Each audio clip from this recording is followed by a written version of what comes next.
Jefferson came to me about It totally reduces us to a stereotype. It's patronizing, and that's Jeffrey Wright. Not Jeremy Allen. Not Jeremy Allen White. White. Okay. Can't believe. I always think he's better being a very grounded intellectual exposition plot in a larger film. You can't simply warp through time. Yeah. Like he's in the Hunger Games, isn't he, and stuff like The that. artificial intelligence has gone sentient. What you didn't realize about things is there is magnificent aliens above us. He does a lot of that in Westworld. He sort of rushes and slows. He does the rush slow. He does the, I'm coming up with this, but how profound. If we can't realize the aliens' potential, how can we defeat them?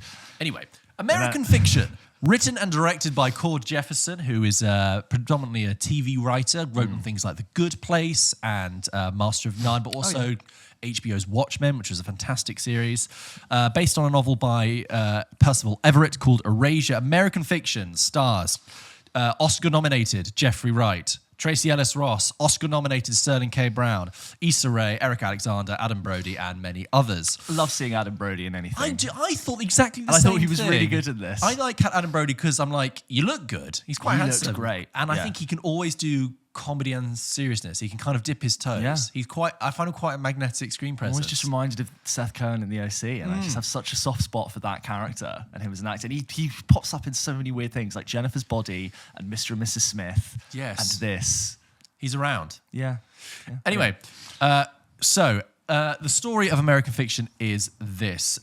Jeffrey Wright plays Thelonious Ellison, called Monk by everyone. Great name. Thelonious Monk. That's why he's called that. He plays a curmudgeonly college professor. Is there any other kind of college professor in movies? No. I'm thinking this, Ironically, The it's a Holdovers, stereotype. and Dream Scenario. That's the past like 3 months alone. What is it about the sort of intellectual professor? Is it because they're so smart, but they're they're hollow. always sort of depicted as being way smarter than other people, therefore nothing surprises them or interests them. And therefore they are also isolated and lonely. Yeah. But yes, I'd like to see a movie just about a standard, normal, happy, tenured professor. But the irony about a film satirising stereotypes kind of has a professor stereotype with it. Anyway, so curmudgeonly college professor who hasn't written, he's a literature professor and also a writer, but he hasn't written in years, hasn't been published in years.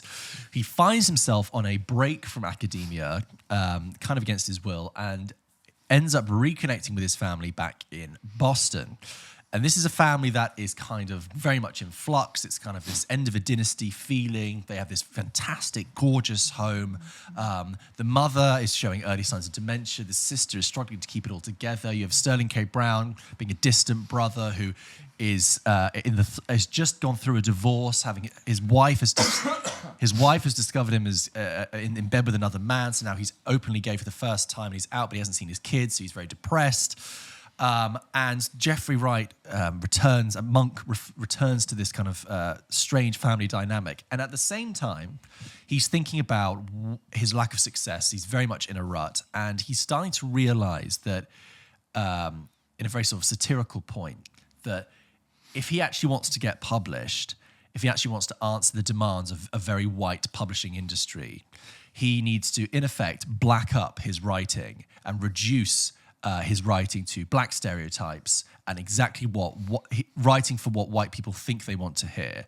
And you kind of get this satirical, what I think is being sold as the plot of the film, but I will say is actually very much just a subplot of the film. Yeah. This satire about playing up black stereotypes in order to succeed with white authors and a kind of a white audience.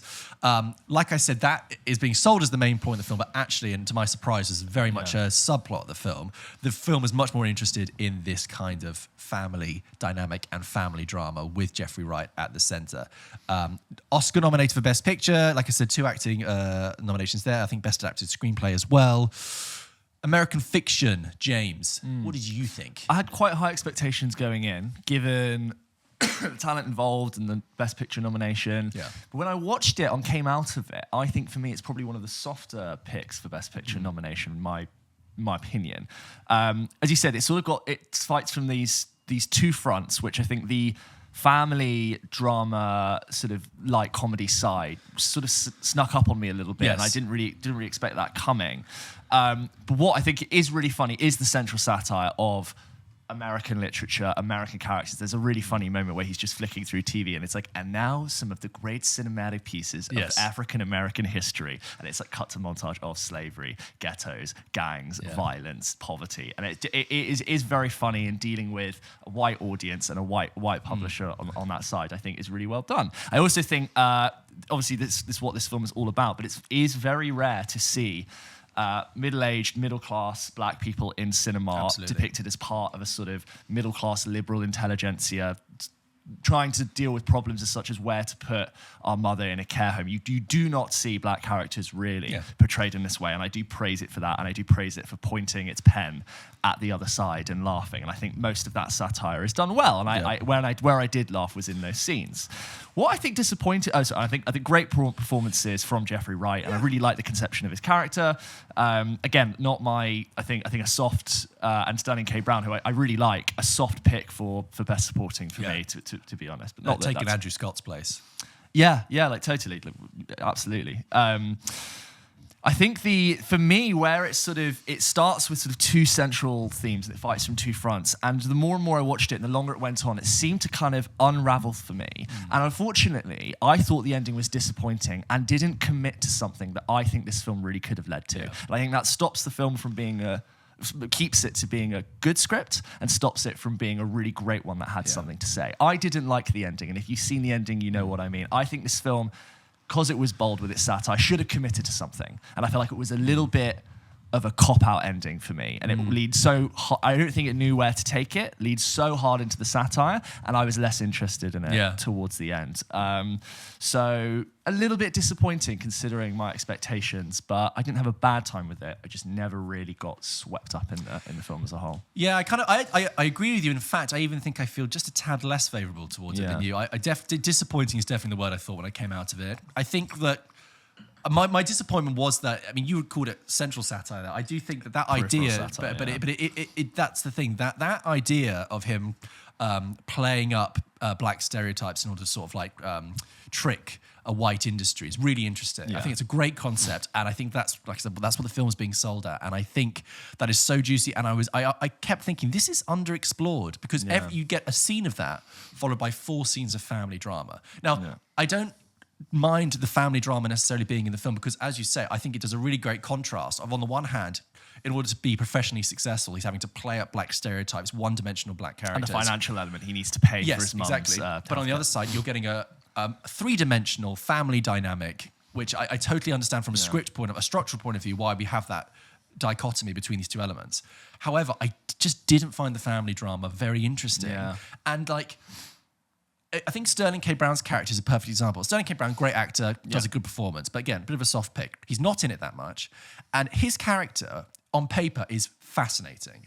A black middle-aged man who has been closeted gay and is going through a divorce and is now openly gay for the first time in his middle age, right, and is depressed. He is unfortunately kind of relegated to being very sort of almost just comic relief. He's going through this kind of depression where he's taking a lot of drugs, drinking a lot. And I'm like, that character deserves more. I'm not saying that character can't go through those things. Yeah, I was like, I think he's more interesting than Jeffrey Wright's character. But I would also like to be let into that character's world. I'd like to feel Sterling K. Brown's pain. That's crazy, the stuff he's going through. Especially then throw on top of it what's happening with his family and his mother. I would have liked to have been let in. So if you're going to give this much time to the family drama, really let me into those characters. Really get me into it. And I never did feel that. I just felt like I was spending a lot of time in this family home, not really connecting to anything, which is a shame. I think that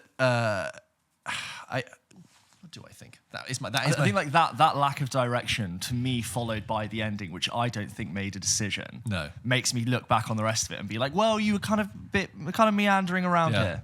I also think that when it.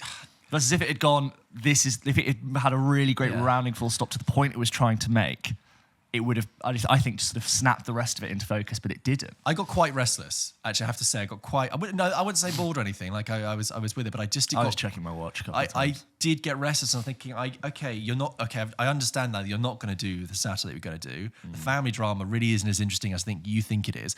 Jeffrey Wright's character, I'm getting quite tired of actually. Like Jeffrey Wright, great actor, don't get me wrong, doing good performance, but like Monk as a character is quite tiresome, actually. Deliberately so. Sure, I'm not saying I have to like him, but I found his presence incredibly sort of, after a while, quite stale. Like I said, surrounded by very interesting characters. I thought I like the funniest moments are sort of don't fall out Funny's beyond. funny's I'd say a strong word for this. Like, Well, I'd say like chucklesome, witty. beyond like an SNL sketch of like when he's with his agent and they're on the Sure, phone to the sure. publisher. Yeah. Those were some of the moments which I thought were good. And I wanted more of those. More of that, totally more of that. Like when he goes for lunch with Adam Brody, Yes. I thought that was funny. Yeah. But for the rest of it, my screening was finding it a lot funnier than I was. And me and Talia were just like, I maybe like chuckled a couple of times. But other than that, I did feel like other people were enjoying the film a lot more than I was.